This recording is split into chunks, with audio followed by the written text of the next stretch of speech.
Samwise, everyone, Samwise. We're gonna see how filming with a kitten goes. Hey y'all, my name is Nat. I hope you're having a terrific day today, and for this video we are going to be doing my July wrap-up.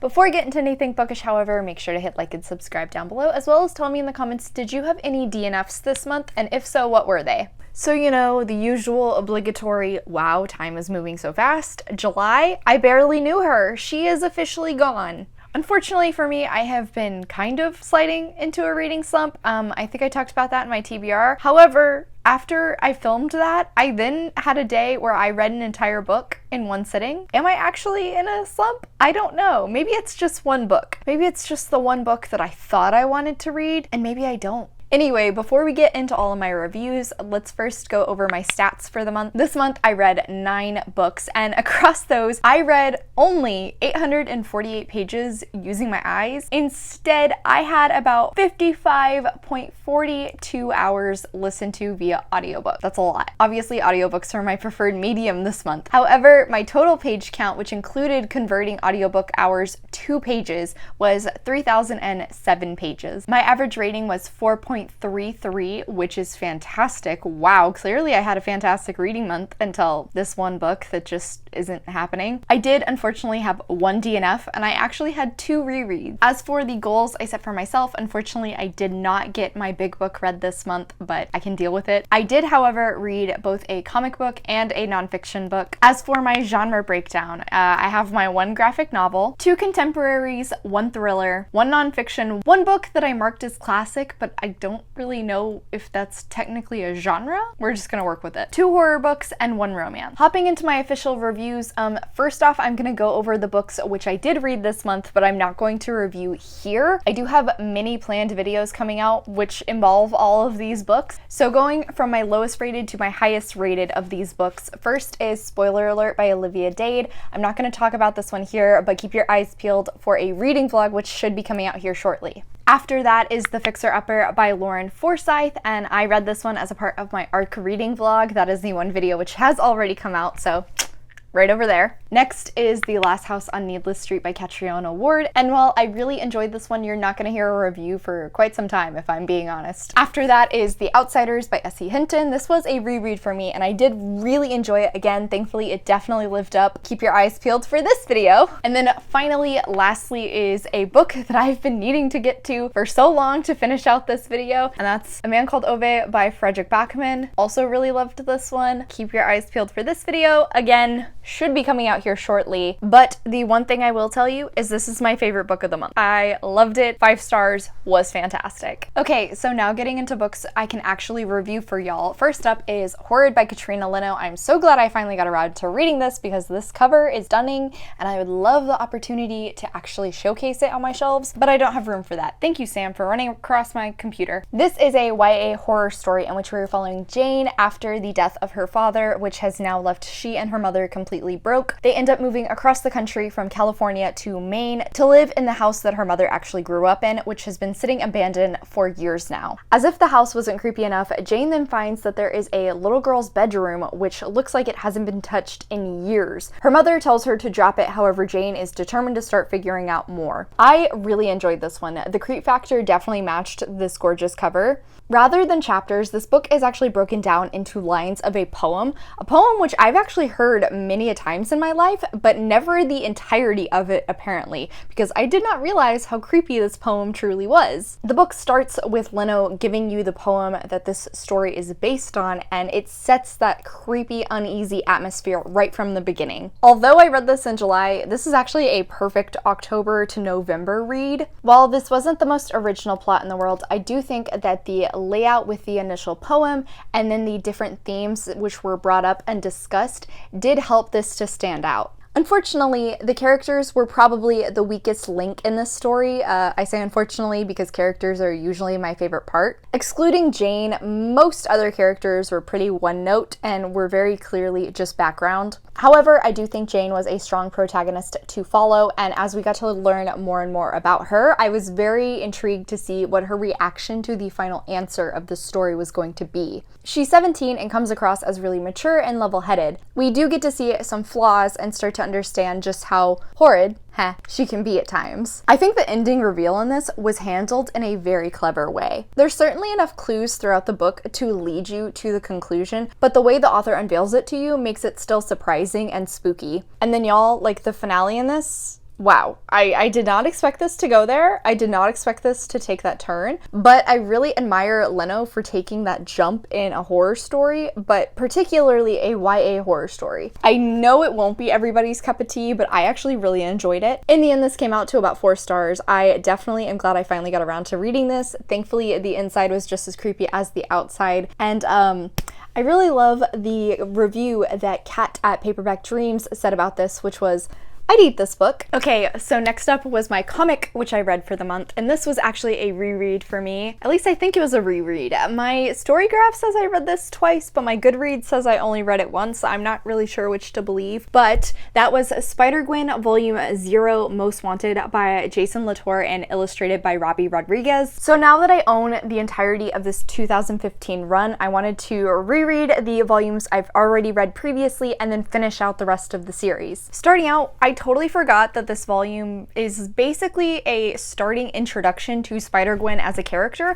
However, it doesn't have a origin story sort of layout. Instead, we get occasional flashbacks to see how Gwen got her powers and why she is actually considered a menace to society in her universe. While I do appreciate the fact that this went against the grain of most character stories, I do think it could be a bit confusing if you're jumping right into Spider-Gwen and you don't really know anything about her. Especially having read Shannon Maguire's run more recently, I definitely think I really appreciate Latour's characterization of Gwen all the more. We really get to see the sassy, quippy, fun side of Spider-Gwen, but at the same time, he balances it very well with the PTSD she is clearly suffering from, given the fact that she unfortunately has to witness a death of someone very important to her to stick true with the traditional Spider-Man or Spider-Woman layout. She's really having such a hard time finding a balance between life as Spider-Gwen and life as Gwen Stacy, and she doesn't really know which one she wants to put more focus on. It felt very grounded and realistic in a comic book, which is obviously incredibly fantastical.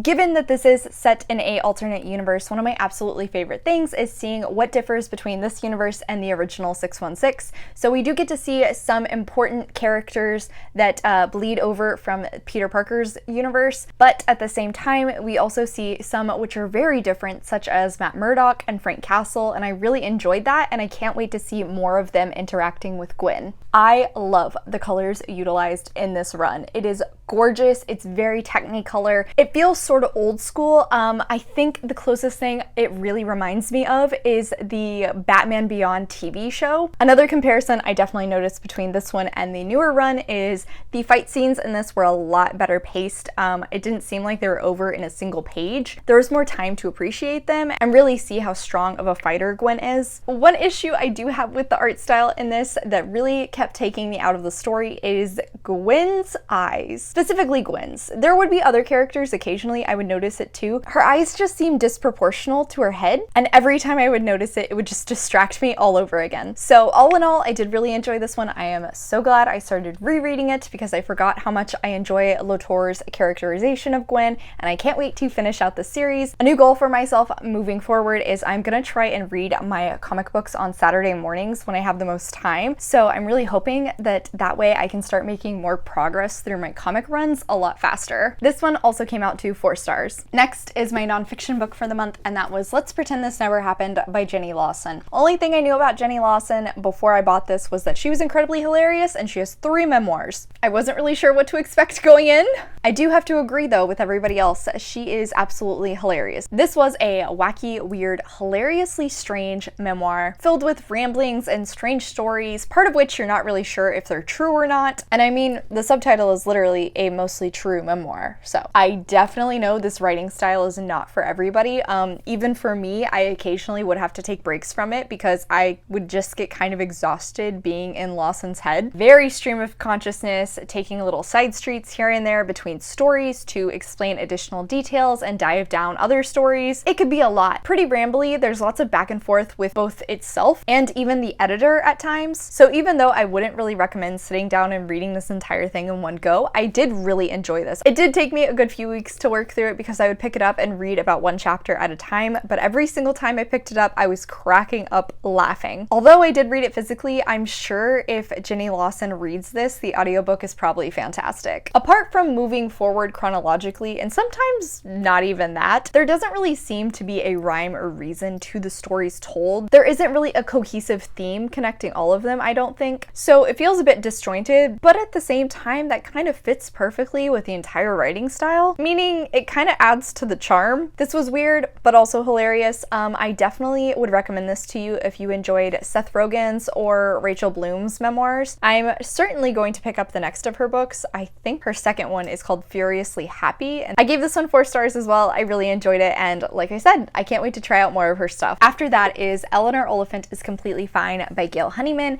and this was another one which I went in with very low expectations and really had no idea what I was in for. So it ended up catching me off guard how much I really enjoyed this. This story is following Eleanor Oliphant, who is completely fine, but is also incredibly lonely. She ends up sort of making friends slash being adopted by Raymond, the new IT man at her job, and the two of them strike up a unlikely friendship while Eleanor tries to make new connections, specifically starts stalking a musician she saw once and believes is the perfect man for her. However, this is not a romance book.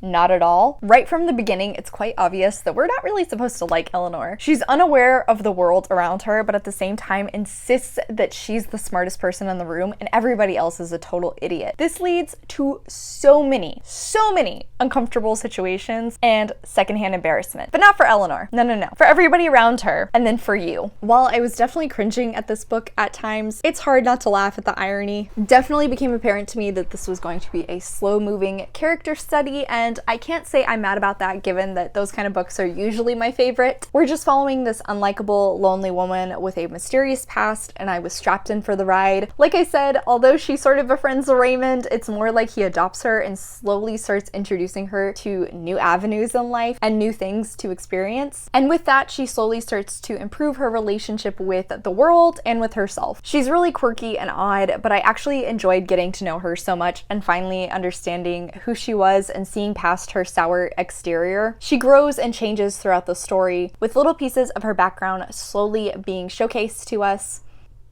Sorry, I got distracted by Sam being adorable. The exploration and metamorphosis of Eleanor is truly just the beauty of this story. I did have a few quotes here and there, which I couldn't help but mark. If I were to reread this, I definitely think I would annotate all of the little moments showcasing Eleanor's progress as she is improving, revealing just how much she changes throughout the story. However, as much as I did enjoy this, I do wish there was more about her past. By the end of the book, I just didn't feel like this had the emotional punch that the prior groundwork had laid out. I really thought in the end I would just be a sobbing mess. I teared up, but no full-on crying. So this did get 4 stars, but I really enjoyed it. Highly recommend. Definitely going to be keeping this one on my shelves. Next up is the audiobook, which I read in a single day, and that was Allegedly by Tiffany D. Jackson. Y'all, I'm so glad that my July TBR ended up with this book on it, because I don't know when else I would have gotten to it, but man, this was so good. And this was actually Tiffany D. Jackson's debut,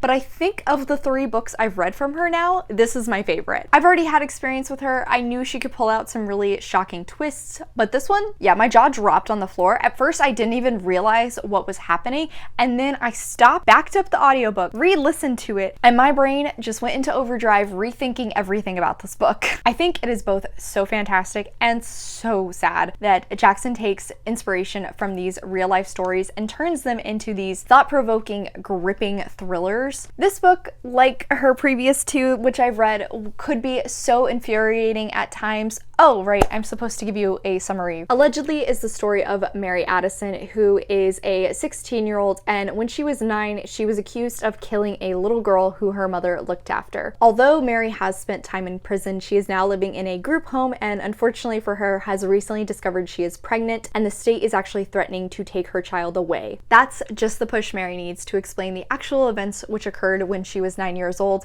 And that's all I want to say. Like I said, this book could be so infuriating at times. On one hand, I would sympathize with Mary so much, but then on the other, she would make me want to scream.